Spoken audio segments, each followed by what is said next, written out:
Hello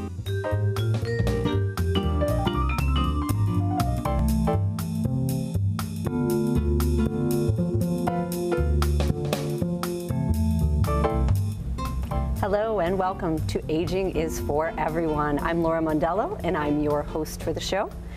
Buffalo is known as the city of good neighbors. We do have wonderful people helping each other, and today we're talking all about neighbors helping neighbors all through Western New York. And our first subject is a great new program called Canopy of Neighbors. And here to tell us about it is Judy FALES, the group's executive director, and Toby Laping, the board president. Welcome. Thank you. Delighted to be here. It's great to have you guys here. Canopy of Neighbors is pretty spanking new, and it's a great concept. Why don't you tell us a little bit about Canopy of Neighbors, how it came about, and what it is? Delighted to. We are very excited about it. It is such a simple, obvious, wonderful idea. Canopy of Neighbors is a not-for-profit group that is designed to give seniors the ability to remain in their own homes. It came about because a number of us were talking one day, all professionals who deal with seniors in our professional lives, and we realized that a number of clients have had to move to the suburbs to assisted living because they did not know where to go for the services that would make lives easier to stay in their own homes. And we all realized that we were getting older ourselves and we want to stay in our own homes. So we did some homework, found a project up in Boston called the Beacon Hill Village, which was the original one of these neighborhood associations. And Canopy of Neighbors is roughly modeled after Beacon Hill Village. It is a group to which seniors subscribe. When I say seniors, I mean people 62 years of age and over. And what they get is whatever it is that people feel they need that will make their lives easier staying at home. We have a coterie of volunteers, and Judy will tell us more about that in a little bit. We have a number of vendors, all of whom have been carefully vetted so that we know that they are honest and competent. And people tell us what they want. That can be anything from, as Judy will tell us later, people who know how to work computers to people who will drive. We do not replace what exists already. But we supplement it. For example, there are a number of services in the city that will pick up people who don't drive or who don't want to drive in the wintertime and will pick them up at their curb and drive them to the grocery store and deliver them back to their curb in front of their house. But our volunteers know that often people want to be picked up at their door. So our volunteers will do that. We'll drive people in the volunteers' cars. We'll take people back home when they're done grocery shopping, and we'll put the groceries away in their kitchens if people want. Again, whatever it is that people feel will make their lives easier when they're living at home. That's great. What a great idea. It's so simple, like you said. It is so simple.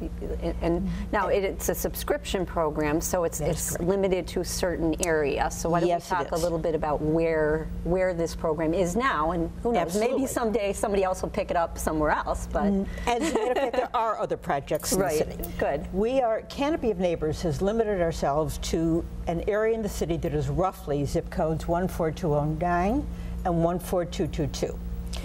We have done that because we wanted to be able to meet the needs of our subscribers without worrying about too wide geographic distribution. Our volunteers needed to know that where they were driving was a limited area. There are, I should say, other villages not unlike Canopy of Neighbors. And I use the word villages because this is a movement that is sweeping across the country, and we are referred to as villages, and we are all members of Village to Village Network. Flint Hill Village is the group that serves the Parkside Association. Hamlin Terrace serves the area of Hamlin Terrace area. So there are other villages not unlike ours. Each has its own. We're a little bit larger. The scope of our services is broader. But we all have the same purpose. And we all have our own senses of ourselves, a little bit different. Great. A little bit different needs. Great. Now you mobilize volunteers basically to help with a lot of these needs. So if somebody becomes a subscriber, they're able to get assistance from these volunteers. How do you find the volunteers to help with your program? It's been very easy, surprisingly easy. I think that people hear about us, they get excited about what we're doing. If they're young, they think, gee, when I get older, this is something that I really want to have for me. And if they're older, they're thinking in terms of what they need for themselves. Right. So when we go out and we talk about Canopy, possibly focusing on getting new subscribers, we end up with people who volunteer. We will go to meetings and people will join if they're the age and in our geographic area. They'll volunteer and they'll donate. Wow. Which is obviously a perfect situation for That's us. great. That's great. So people could like volunteer to do one thing, but they can maybe receive services if they were a subscriber too. Absolutely. Yes, they can. That's great. They can. And we really encourage our subscribers to be volunteers because that's the heart of the neighbor helping neighbor concept. Right, right. I mean, it's a great idea to keep, you know, it is a good idea to be a good neighbor, and this kind of facilitates that because you don't really know what your neighbor needs all the time, you know. So the program's pretty new. How's it being received? How are you doing with subscribers and volunteers? And is it? We have 38 subscribers as of today. Wonderful. We're open a little over a month and a half. Okay. We've got about 60 volunteers, and they're just wonderful. I've never worked with such terrific people. Great. And at last count, we had, I think it was 47 vendors. Wonderful. Almost all of whom give discounts to our subscribers. Now you screen your vendors, so it's what all type of volunteers and all vendors go through a background check. Great. The only exceptions are vendors who own stores or restaurants, and our subscribers go to them in a public situation. But anyone who's going to come to the home of a subscriber has a background check. Okay. And so there's some restaurants involved, so there's people can get discounts at restaurants as well?